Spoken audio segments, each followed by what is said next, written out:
Peut-on travailler en développement de carrière et en orientation dans le secteur de la santé? Eh bien, la réponse est oui. Il est possible de travailler comme conseiller d'orientation, conseillère d'orientation actuellement dans le secteur de la santé, ce qu'on appelle dans notre domaine le secteur de la santé et de la réadaptation professionnelle. C'est un domaine qui connaît un boom actuellement au niveau de l'emploi, qui offre des nouvelles opportunités parce qu'on découvre la valeur de la compétence en développement et counseling de carrière. Donc, un secteur où on retrouve déjà des conseillers d'orientation qui travaillent dans ces milieux-là et dans lequel on pourrait voir au cours des prochaines années, voir arriver dans des fonctions associées des finissants de premier cycle en développement de carrière. Cette capsule, donc, porte sur la santé et la réadaptation professionnelle en développement de carrière. Mon nom est Louis Cournoyer, je suis professeur-chercheur à la section Counseling Carrière de l'Université du Québec à Montréal. J'ai réuni pour vous 3 personnes professionnelles de ce secteur-là qui auront l'occasion de vous parler de leur travail, de leur passion, de ce qui les motive, de ce qui fait du sens pour eux dans ce type de travail et aussi de vous aider à savoir comment être et comment faire pour accéder à ce type de travail. Donc, sans plus tarder, allons les rejoindre. On passe maintenant à l'échange, la discussion sur la thématique de la santé et la réadaptation professionnelle. J'ai avec moi 3 personnes professionnelles là, de ce secteur d'activité. Avec eux, on va essayer de découvrir c'est quoi la réalité de pratique, l'environnement. Bref, on va essayer de se faire une tête de ce à quoi ça peut ressembler. Mais tout d'abord, on va les inviter à se présenter avant d'enchaîner là, différentes questions pour mieux connaître leur activité. Donc, si je vais vous inviter à vous présenter, je débuterai par Annie-Claude. Oui, bonjour. Oui, je m'appelle Annie-Claude Malo, je suis conseillère d'orientation au Centre de réadaptation Constance Lethbridge à Montréal, qui fait partie du CIUS du centre-ouest de l'île de Montréal. Parfait, merci Annie-Claude. Nicolas. Bonjour, moi je suis Nicolas Fortin, conseiller d'orientation pour le département de la santé mentale et de la dépendance pour une clientèle adulte au Centre intégré santé-services sociaux de la Nodière, au point de service de Radon. Parfait, merci Nicolas. Et Nathalie. Bonjour, mon nom est Nathalie Hamel, je suis chef d'administration de programme au CIS de la Nodière dans l'équipe de la direction santé mentale dépendance auprès de la clientèle adulte. Bonjour tout le monde. Et tu es conseillère d'orientation aussi? Absolument, conseillère d'orientation dans l'âme. Et dans la facture annuelle, c'est pour ça que je pose la question, on s'en rappelle? Totalement, totalement. Okay. On s'en souvient. Fait qu'on va débuter.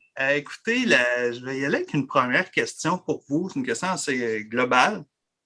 Je poserai la question suivante. En quoi consiste votre travail concrètement? Donc, concrètement, si on regarde ce que vous faites au jour le jour, si on veut, pour les personnes qui visionnent, là, leur donner non seulement une idée, mais une illustration de ce que vous faites avec qui, comment, quoi, un peu, qu'est-ce qu'on pourrait dire? Je débuterai à nouveau avec toi, Annie-Claude, pour nous parler un peu de ton travail. Oui, donc en fait, moi, je travaille dans un centre de réadaptation physique.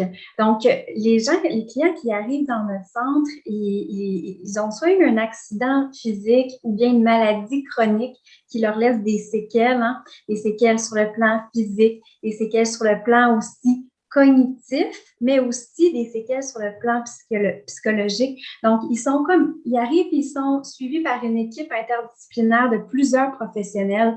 Ça peut être des physiothérapeutes, des psychologues, une ergothérapeute, puis aussi une CO, la conseillère d'orientation, ou la conseillère d'orientation fait partie de cette équipe-là. Donc, les personnes que je rencontre dans mon bureau, c'est des gens qui se posent des questions sur leur cheminement professionnel, qui se posent des questions souvent parce qu'ils ont eu à faire des deuils sur le plan professionnel. Ils sont peut-être rendus à se réorienter suite aux séquelles de la maladie ou de l'accident qu'ils ont vécu. Donc, moi, mon rôle, c'est vraiment de les soutenir, de les accompagner au travers de ce processus-là, pour les aider à faire un choix un peu éclairé selon leurs conditions, leurs nouvelles conditions physiques, leurs conditions médicales, mais aussi en explorant leurs nouvelles forces, leurs ressources aussi. On découvre ça un peu ensemble dans le processus d'orientation. Donc, globalement, là, c'est ça que je fais. Si je peux te relancer sur un élément, donc c'est des gens qui ont des limitations physiques dans ton cas, mais il doit avoir certains éléments émotionnels dans leur expérience là, au travers du processus que tu fais avec eux. Oui, exactement, en plein ça. Comme on dit, hein, c'est des pertes. Beaucoup, ils ont vécu des pertes dans leur vie, donc ils ont des séquelles des séquelles psychologiques. Puis donc, donc, il y a beaucoup de counseling qu'on a à faire aussi en tant que CO avec ces gens-là pour les aider comme à atterrir suite au choc. Hein. Souvent, il y a une période de deuil, donc les étapes du deuil, on a à parcourir ça un petit peu avec eux. Donc, les émotions, ils font partie du processus vers l'acceptation aussi, hein, vers l'acceptation de cette nouvelle condition-là pour par la suite les aider à se réorienter, les aider à trouver quelque chose qui fait du sens pour eux. Donc, l'émotion, oui, elle fait partie de ça. Excellent. Bien, merci, Annie-Claude. J'irai maintenant du côté de Nicolas. Oui, ben moi, en fait, mon travail, c'est que j'aide les personnes aux prises avec des enjeux de santé mentale à identifier un choix de carrière et par la suite d'identifier des stratégies d'adaptation au travail. Les personnes clientes que je rencontre sont souvent des diagnostics de schizophrénie, de bipolarité. Il y en a différents types de bipolarité, le trouble de personnalité limite, des troubles anxieux, des troubles obsessionnels compulsifs. Ce sont des personnes éloignées du marché du travail, en fait, qui peuvent travailler moins de 20 heures semaine. Et en fait, les professionnels qui me réfèrent, les personnes clientes sont souvent principalement des psychiatres. J'ai aussi des psychologues, des travailleurs sociaux, des médecins de famille. Puis c'est ça, on fait de la réadaptation en santé mentale. Contrairement un petit peu à Annie-Claude, qui touche possiblement des fois des aspects de la santé mentale, mais nous, c'est vraiment spécifique, la réadaptation en santé mentale. C'est de trouver des stratégies adaptatives pour ces personnes-là, bien comprendre un petit peu comment fonctionne notre santé mentale et de voir un petit peu qu'est-ce qu'on peut mettre en place quand il survient, en fait, ce que j'appelle les signes avant-coureurs. Qu'est-ce qui se passe? Comment que je suis capable de les identifier et comment je suis capable de désamorcer, en fait, quand ça va pas bien pour être capable de me maintenir en emploi. Ça serait quoi des signes avant-coureurs? Selon, évidemment, chaque problématique, c'est différent, mais... Ben, admettons, je bois plus de café, j'ai de la difficulté à dormir la nuit, je suis plus agité, je tente de dépenser plus de sous, de se voir aller, en fait, plus, d'être capable de reconnaître ses forces, puis d'être capable d'identifier, oups, ça va pas bien. Ou on peut demander à un collègue de travail. Tu sais, quand tu vois que je suis un petit peu, que je suis un petit peu agité, qu'il se passe des choses, ben peut-être m'informer ou un collègue ou notre conjointe qu'on peut demander. Parfait. Bien, merci, Nicolas. Là, on va aller vers Nathalie. Nathalie, toi, c'est particulier parce que tu es une conseillère d'orientation qui a, je crois, fait le même type d'emploi que Nicolas. Mais maintenant, tu amènes une nouvelle possibilité, d'une certaine façon, aux conseillers d'orientation, soit la possibilité d'accéder à des postes de gestionnaire ou de chef d'équipe, où j'ai peut-être pas les bons termes, mais je vais te laisser aller avec ta réalité. Mais en quoi, toi, consiste ton travail concrètement? Puis, je vais te demander implicitement comment on le rattache là, avec l'orientation dans tout ça. Oui. Bien, en fait, vous allez voir, là, clairement, mon rôle de professionnel, de gestionnaire est teinté de ma posture de conseillère d'orientation. Ça, c'est sûr, je suis la gestionnaire que je suis est habitée par la conseillère d'orientation. Donc, ça, là, c'est la prémisse de base parce que ce que ça me permet de faire comme gestionnaire, grâce au fait que j'ai fait cette belle formation-là en orientation, puis que je suis conseillère d'orientation, c'est que ça me permet de mieux comprendre des enjeux qui sont reliés au travail, d'être plus sensibilisée au niveau de la santé et du bien-être au travail de mon personnel, de faciliter aussi le retour au travail quand il y en a qui sont en absence pour des raisons X, Y, Z. Ça me permet aussi d'avoir une meilleure ouverture et une compréhension sur les besoins d'accompagnement, les besoins d'accommodement aussi. Tu sais, exemple, j'ai des enjeux de tunnel carpien, j'ai des enjeux de ci, tout ça, mais tu sais, c'est pas banalisé. J'ai cette sensibilité-là, cette ouverture-là, cette compréhension-là du fonctionnement aussi, de l'environnement de travail, aussi en lien avec le fonctionnement psychologique de mes intervenants. Donc, ça me permet également, c'est de pouvoir reconnaître leur potentiel, le potentiel de chacun, puis de les orienter dans des projets ou de les guider pour que ça fasse du sens pour eux autres, le travail qu'ils font, pour que ça fasse du sens. Et ça, pour moi, d'être présente dans ces démarches-là comme gestionnaire, en fait, ça me permet, mon rôle de conseillère d'orientation me permet d'aller beaucoup plus loin. Ça me permet aussi d'être une gestionnaire de proximité, une gestionnaire qui vise la collaboration de ces équipes. Ça, c'est vraiment, vraiment important. Ça m'amène à avoir une plus grande sensibilité au niveau du climat du travail aussi.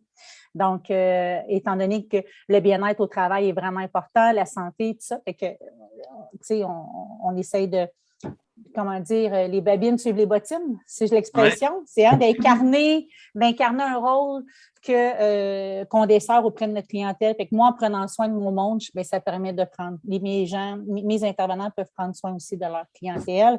Donc, voilà. Puis ça leur permet aussi de faire le point sur leur carrière. Étrangement, là, ils savent que je suis conseillère d'orientation. Fait que des fois, ils viennent cogner à ma porte. Puis là, ils me disent, bien, oh Nathalie, je ne sais plus si j'aime ça, je ne sais pas si je devrais changer de carrière, etc. Fait que ça, je trouve ça vraiment intéressant. Ça me permet de faire un pas de plus avec eux. Voilà. Je vais juste aller un petit peu plus loin avec toi. Tu gères qui, puis tu gères quoi dans ton OK. Les professionnels que j'ai dans mes équipes, ce sont des éducateurs spécialisés, des techniciens en travail social, des travailleurs sociaux, des psychoéducateurs, des infirmiers, des agents de relations humaines. J'en ai peut-être oublié, des agents d'intégration. Juste des CO, là. Non, j'ai des CO. Mais là, on va être 3 CO en fil là, dans pas long. Donc, 3 conseillers d'orientation, les agents d'intégration également. Donc, je touche à plusieurs corps de métier et je travaille en co-gestion médicale avec les psychiatres dans mes services également. Oh, c'est assez étendu. C'est rare qu'on voit des CO qui gèrent des gens du corps médical. C'est intéressant. C'est vraiment de la co-gestion médicale. Fait que, les chefs ne gèrent pas les médecins, mais on est en co-gestion médicale. Donc, ça, c'est une 50aine d'employés là, quand même. Ouais. Parfait. Ça nous donne un aperçu de votre travail du côté de l'intervention à partir de situations de problématiques physiques, de santé mentale ou de gestion d'équipe. Comme tel, je vous amène sur une autre question maintenant, parce que quand on choisit une carrière, mais plus tard, quand on choisit dans notre domaine un secteur dans lequel on va choisir, qu'on choisit là, d'insérer, souvent on va vouloir le faire dans un endroit où on sent que c'est en concordance avec nos valeurs, qu'on y trouve de l'importance, qu'on voit que ça peut avoir son utilité. Fait que ma question, c'est la suivante.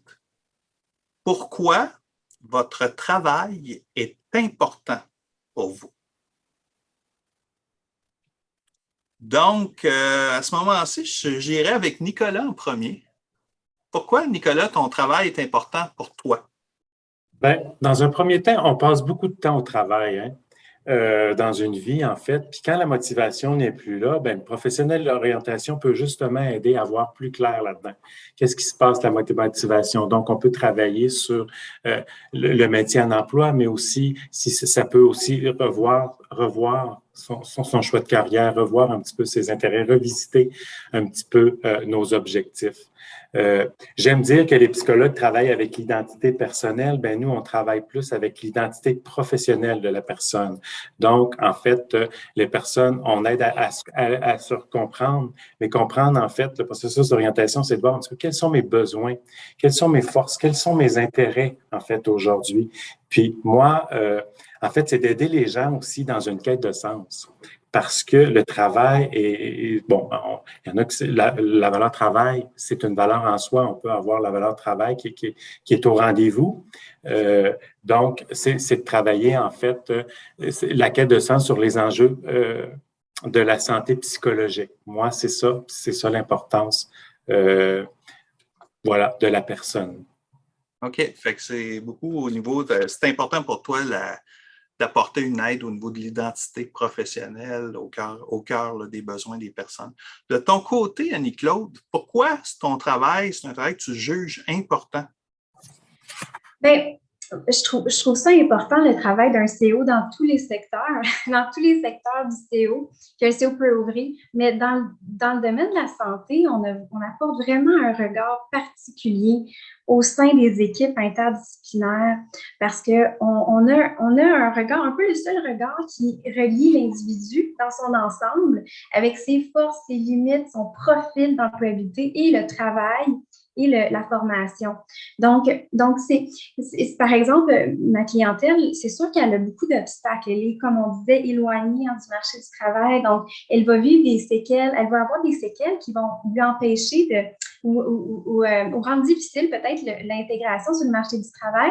Donc c'est important pour moi, c'est très important dans une équipe d'agir un peu comme un rôle conseil auprès des intervenants, de leur expliquer un peu le processus de réintégration au travail pour mon client, pour le client, ça constitue en quoi? Ça va être quoi un peu?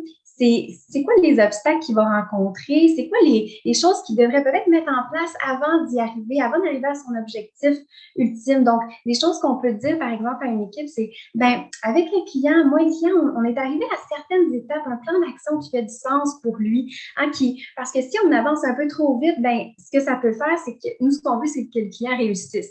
Hein, donc, faire des petites étapes, ben, ça va l'amener un peu plus vers la réussite que de faire des trop gros pas par en avant.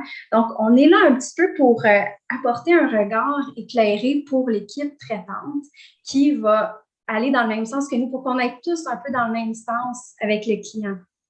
Ouais. Très complémentaires aussi, les deux, là, ouais. Dans votre façon d'amener ça. De ton côté, Nathalie, pourquoi c'est un travail important ce que tu fais?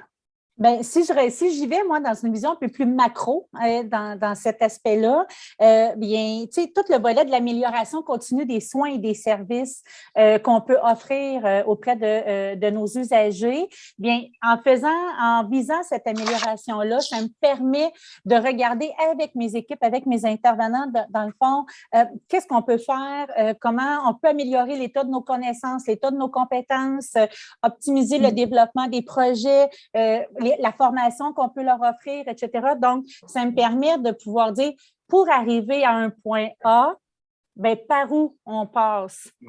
Donc, pour atteindre un objectif, quelles sont les démarches, puis qu'est-ce que je peux mettre en place pour les atteindre?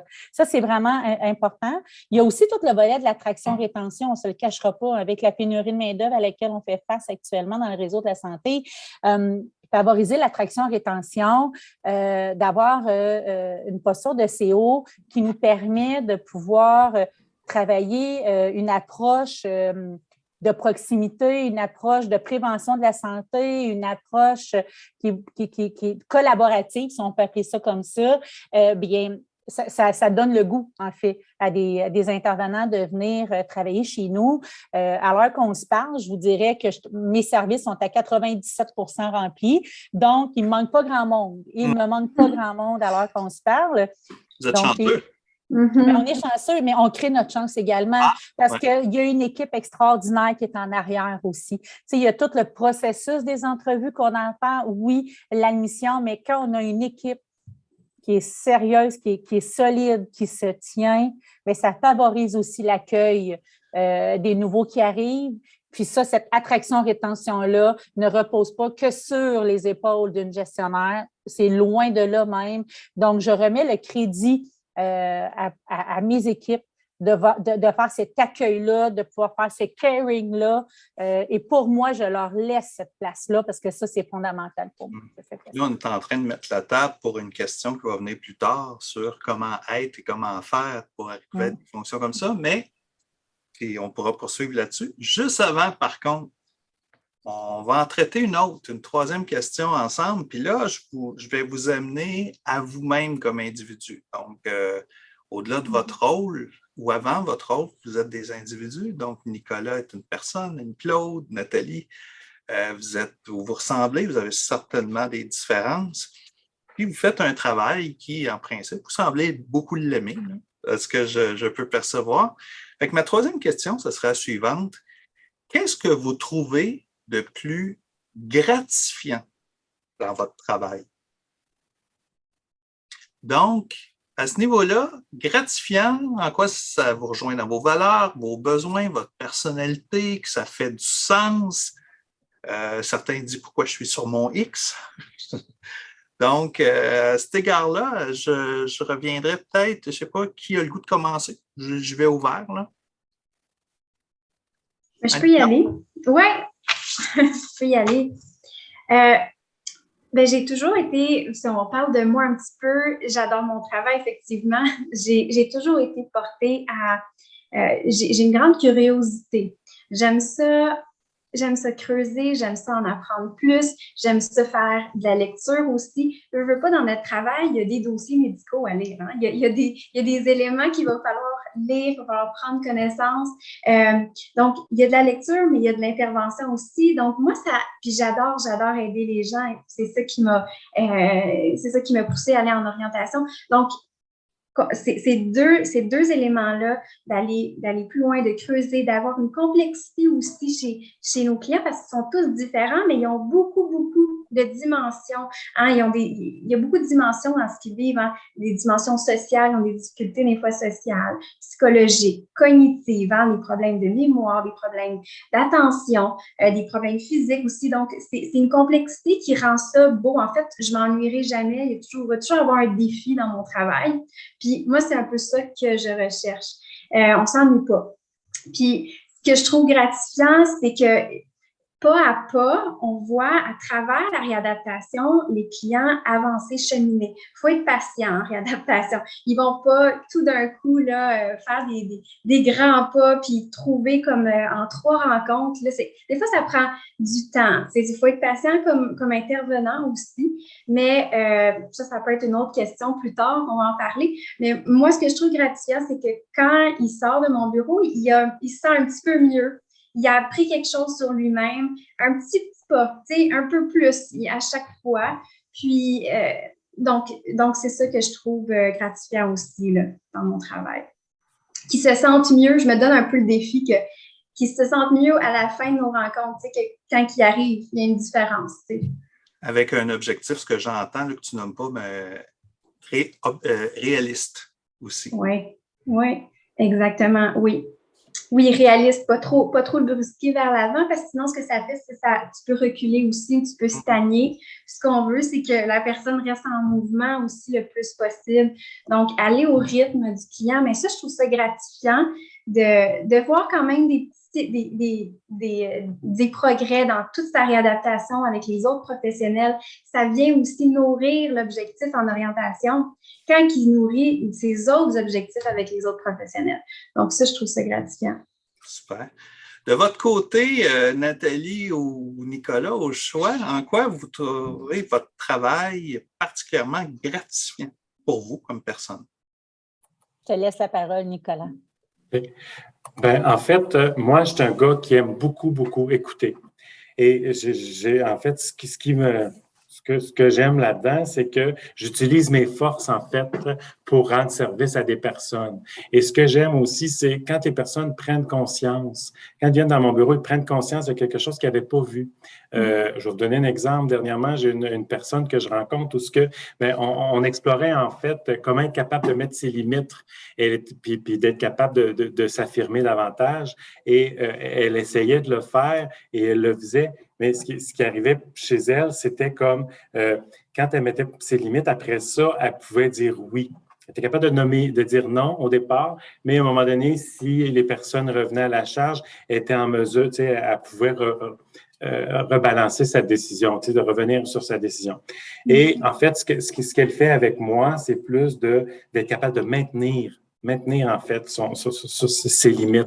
Et pour elle, là, ça fait toute la différence dans sa situation d'être capable. Et elle vient à mes rencontres et elle me dit que ça l'aide énormément. Et cette heure-là qu'elle fait avec moi, il n'y a pas personne d'autre qui pourrait lui donner d'autres rendez-vous. C'est vraiment son moment précieux dans la semaine. Alors, pour moi, ça, c'est gratifiant, en fait. Puis comme comme je dis toujours avec les personnes clients que je rencontre, c'est souvent au niveau des enjeux de santé mentale, je vais toujours avec l'approche des 11 P, en fait. En tout cas, c'est peut-être une approche ou en tout cas, c'est les plus petits pas possibles, pas pressé pantoute, pas de panique, pas de pression. Puis, pour moi, c'est gratifiant quand une personne, on est en train de leur dire, regarde, pas de pression, on va sûrement se diriger dans la bonne direction, mais on va prendre le temps. Puis quand la personne se mobilise avec cette approche-là, c'est d'autant plus intéressant. Et moi, aussi, ce qui me rend, ce que j'aime aussi, puis que c'est gratifiant pour moi, c'est que ma personnalité, je suis un gars qui est calme, je suis un gars qui est patient, puis j'ai une belle tolérance, mais ça rend service aux personnes avec lesquelles... Particulièrement cette clientèle-là? Oui, absolument. C'est souvent ce que je me fais dire.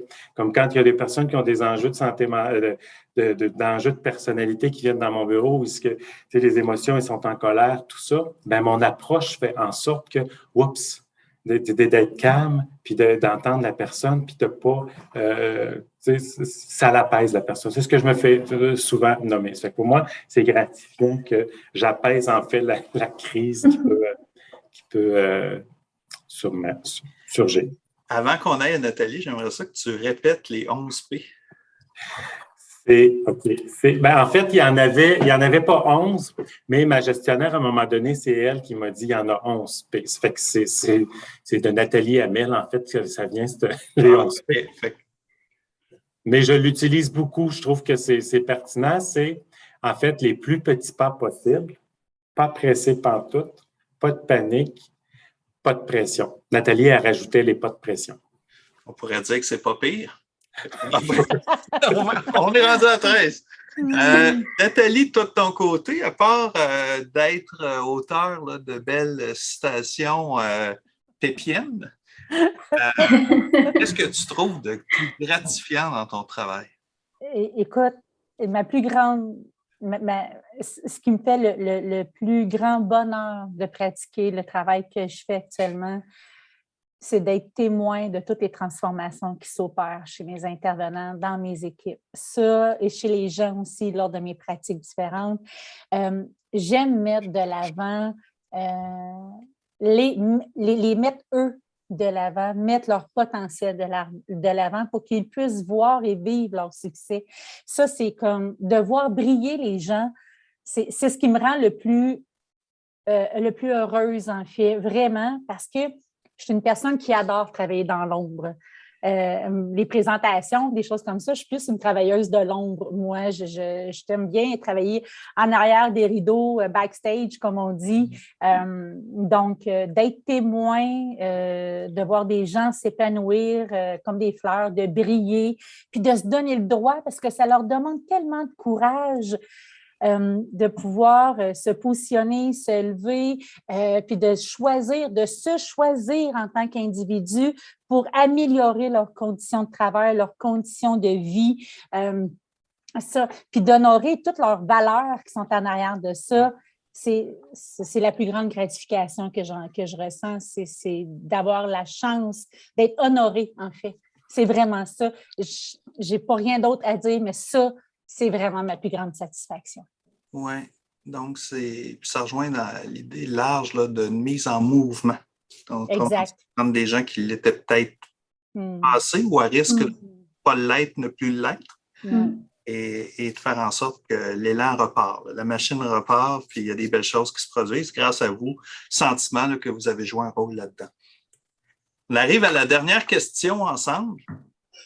Là, il y a des gens qui pourraient visionner cette capsule-là et se dire « Ah, ça a l'air intéressant, ça m'intéresse, j'aimerais ça en savoir plus. » Mais avant de le faire, j'aimerais ça qu'on puisse répondre à la question suivante, puis je vous la nomme. C'est comment être et comment faire pour accéder à une fonction comme la vôtre. Donc, en clair, il faut être comment, puis il faut faire quoi pour en arriver à ce que vous faites. Ça peut être par des études, ça peut être des qualités personnelles, ça peut être des démarches, ça peut être une panoplie des attitudes, des comportements, peu importe.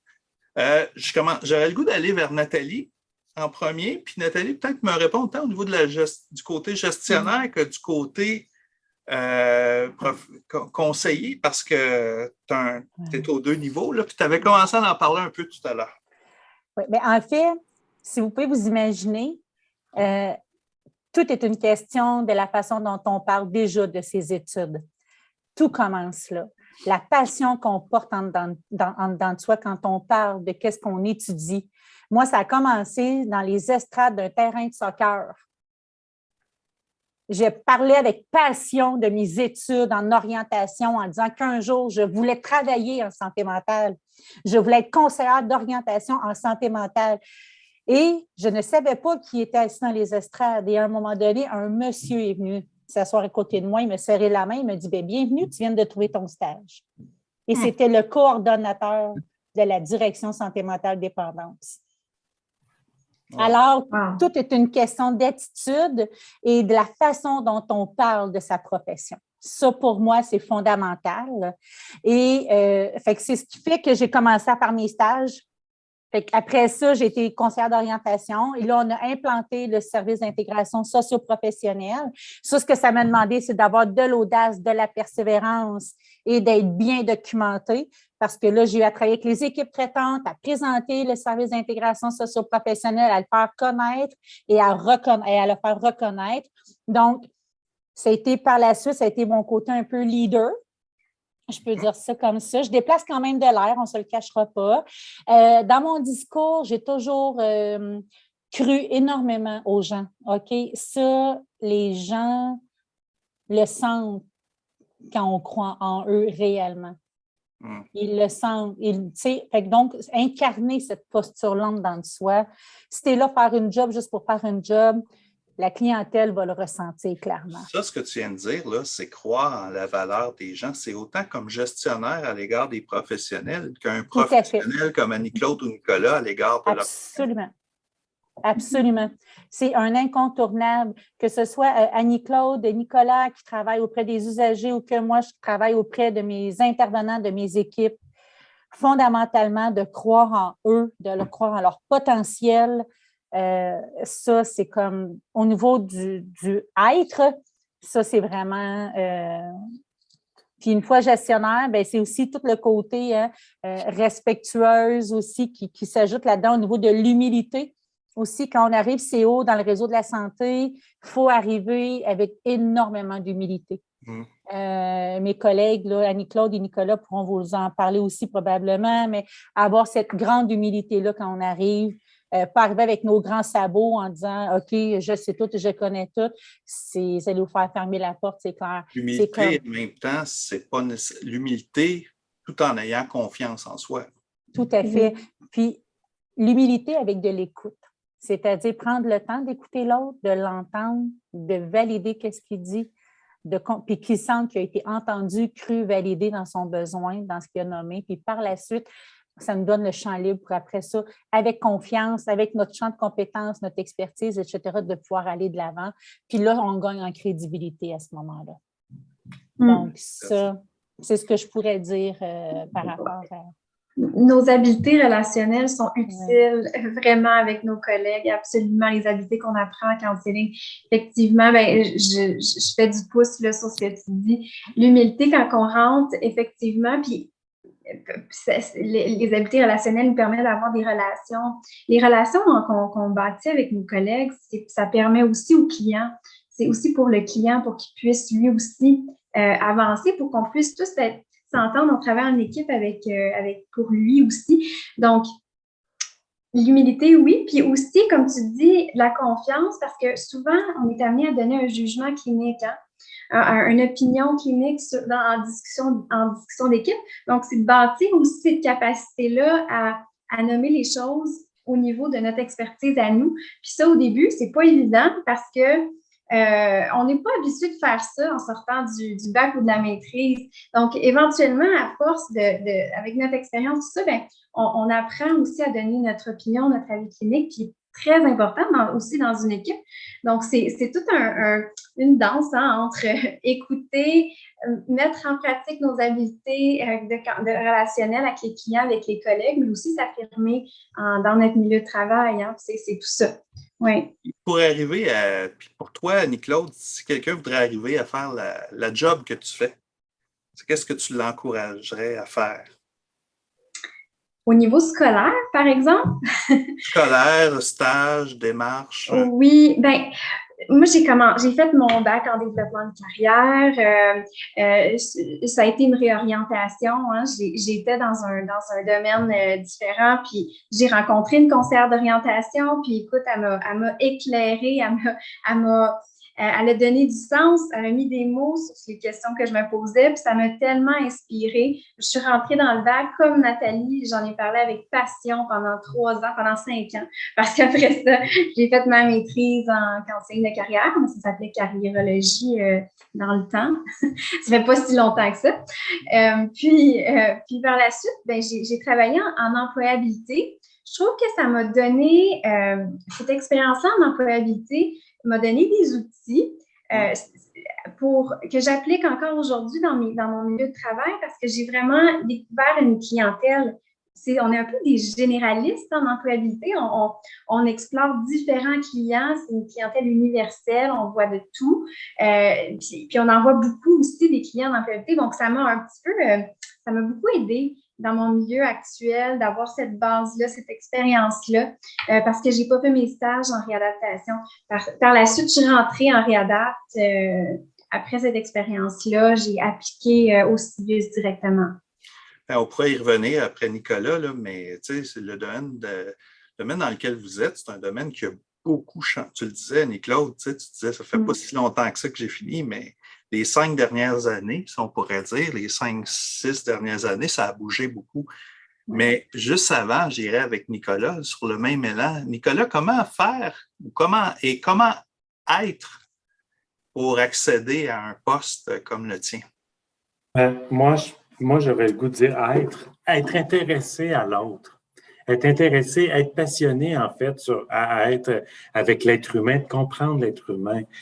Moi, je trouve que c'est ce qui me caractérise, puis la sensibilité aussi. Je suis un gars quand même assez sensible et à l'écoute et de voir que, ton point de vue peut être aussi intéressant que moi et comment qu'on essaie, puis comme Annie-Claude nommait nos ingrédients relationnels, la formation qu'on a eue nous permettent d'être un professionnel vraiment accompli, en tout cas d'avoir beaucoup de cordes à notre arc, là, en ce sens d'aider les personnes. Là, et moi, ce que j'ai fait, en fait, j'ai commencé ma carrière, j'avais fait un baccalauréat en information scolaire et professionnelle et une maîtrise. Et ma première emploi, en fait, c'était dans une maison, c'était pour les personnes qui avaient des casiers judiciaires. Puis, à un moment donné, j'ai rencontré un monsieur, puis il m'a dit moi, ça me tenterait, je suis un directeur pour un organisme pour les personnes en santé mentale, ça te tenterait-tu de travailler pour moi? Puis je me disais je sais pas, moi. As-tu un terrain de soccer, toi aussi, non? Non, moi, c'était dans une cafétéria. Ah, bon, il faut vraiment se tenir partout, là. C'est ça, exactement. Hein? Les contacts se font partout. Donc, je suis allé travailler en ayant des craintes, en ayant des peurs, et je me suis rendu compte à quel point j'aimais travailler avec les personnes qui avaient des enjeux de santé mentale. Je trouvais mon compte là-dedans, et j'ai même travaillé comme coordonnateur pour les étudiants en situation de handicap à l'Université de Montréal. Fait que toutes ces expériences-là que j'ai vécues aujourd'hui dans mon travail, c'est intéressant parce que j'ai beaucoup de vécu qui me permettent de mes compétences transversales ou des connaissances qui font en sorte que l'employabilité, les assurances, parce que j'ai travaillé aussi avec la CNSST et la clientèle de la SAC. Alors, ça me permet aujourd'hui que quand je t'en rencontre avec une personne, d'avoir des connaissances assez diversifiées du milieu du travail avec Emploi Québec, les services Emploi Québec notamment. Ça fait que, voilà, moi, ça a été mon parcours. Fait que vous avez passé par d'autres secteurs pour arriver à celui-ci.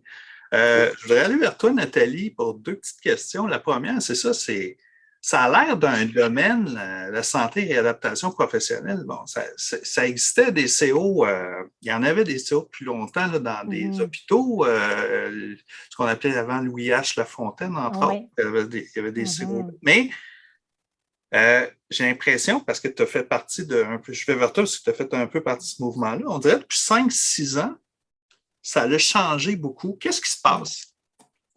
Bien, en fait, l'ouverture des CO dans les différents milieux des CIS, il y a un momentum à saisir. Parce que ce qu'il faut comprendre, c'est que le baccalauréat en orientation et la maîtrise en orientation relèvent du domaine de l'éducation. Et la majorité du temps, quand il y a les postes qui sont affichés dans le réseau de la santé, c'est tout dans le domaine social. Hein? Puis, ils ne disent pas un diplôme qui relève du milieu de l'éducation, c'est surtout un diplôme qui relève du milieu de la santé ou du domaine social. Donc, la loi 21 est venue contribuer à un moment donné à cet égard-là, mais ça date quand même d'un bon petit bout. Mais le temps que ça soit amené à la conscience de la population, des gens, des professionnels, des hauts dirigeants, ça a pris un certain temps. Puis par la suite, il y a eu tout le volet des CO qui ont su se démarquer de par leur état de connaissance au niveau de la santé mentale. Et là, ils ont pu faire un arrimage avec la santé mentale, les conseils d'orientation, puis on dit, bien, mon Dieu, on est capable, tu sais, on peut faire quelque chose. C'était dans ce volet-là on peut faire quelque chose. Et bien, on a découvert que là, bien, de plus en plus, avec la pénurie de main-d'œuvre, parce que là, on a un momentum à saisir, avis au CO, s'il vous plaît, écoutez bien le message. On est en besoin de pénurie de main-d'œuvre, on est en manque, en fait, de personnel. Donc, les besoins d'agents de relations humaines, des ARH pour les bacheliers, ça peut être une option, une très belle option de rentrer dans le réseau de la santé. Comment tu appelles ça? ARH, agent de relations humaines. Puis on découvre ça comment, un poste de ARH? Vous allez sur Santé Montréal, il y a plusieurs postes qui sont affichés.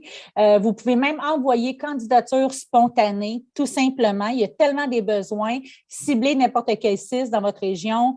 Écoutez, envoyez pas n'importe quel CIS dans votre région, parce qu'il y en a un par région, mais on s'entend que Santé Montréal ou candidature spontanée, on envoie notre CV. Si vous voulez être en santé mentale, bien, si vous avez une expérience en santé mentale au moins d'une année, écoutez, puis vous êtes capable de parler de qu'est-ce que c'est un trouble de l'humeur et trouble anxieux, d'un problème sévère et persistant. Si on est capable de faire la nuance à l'intérieur d'un trouble transitoire versus les troubles sévères, tu sais, déjà là, vous êtes capable d'articuler cette pensée-là avec un principe d'approche de conseil d'orientation, c'est tout à votre honneur. C'est sûr que ça peut être vraiment une bonne opportunité pour vous d'accéder à des postes au CIS de la Naudière.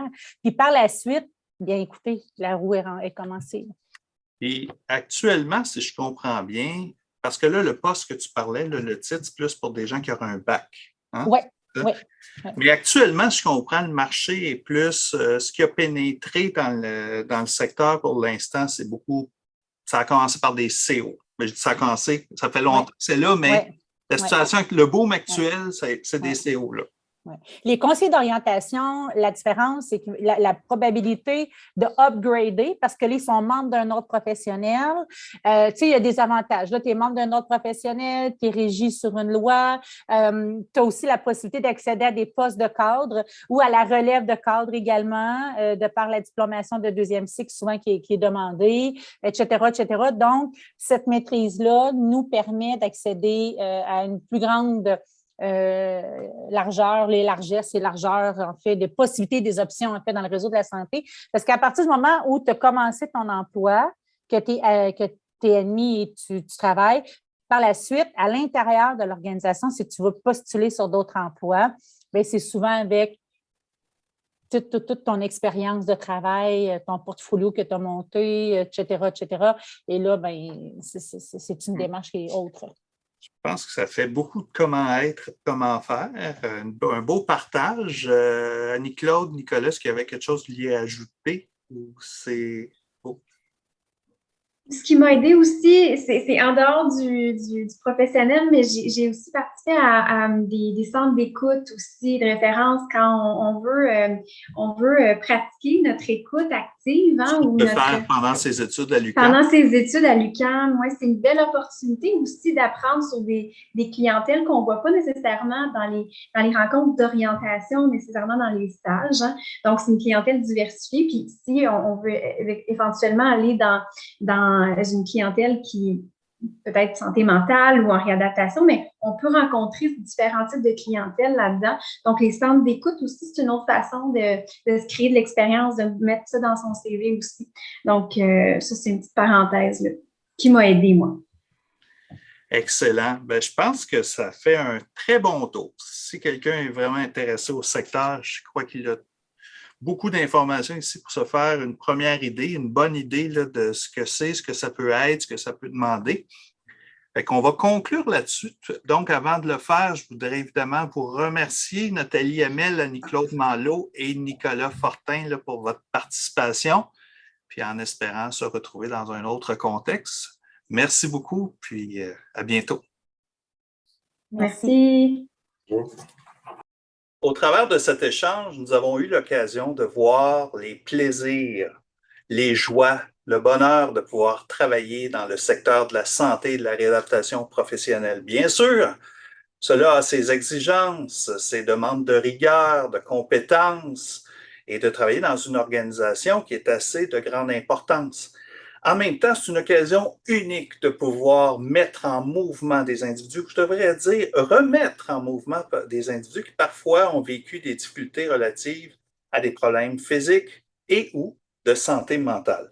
Et évidemment, comme on l'a vu avec nos 3 professionnels rencontrés, c'est le plaisir de voir qu'on peut faire la différence avec la personne que l'on est, avec les compétences relationnelles qu'on a développées, ainsi que toutes les autres connaissances et compétences plus spécialisées en regard de ce domaine. Et on a même vu qu'il est possible d'accéder à des postes de conseiller, comme éventuellement de pouvoir intégrer des postes de gestionnaire d'équipes d'intervenants dans le domaine de la santé et de la réadaptation professionnelle. C'est une occasion d'aider des individus à trouver ou à retrouver leur place au travail. En conclusion, je voudrais remercier les 3 personnes qu'on a rencontrées, à savoir Annie-Claude Malo, Nathalie Hamel et Nicolas Fortin.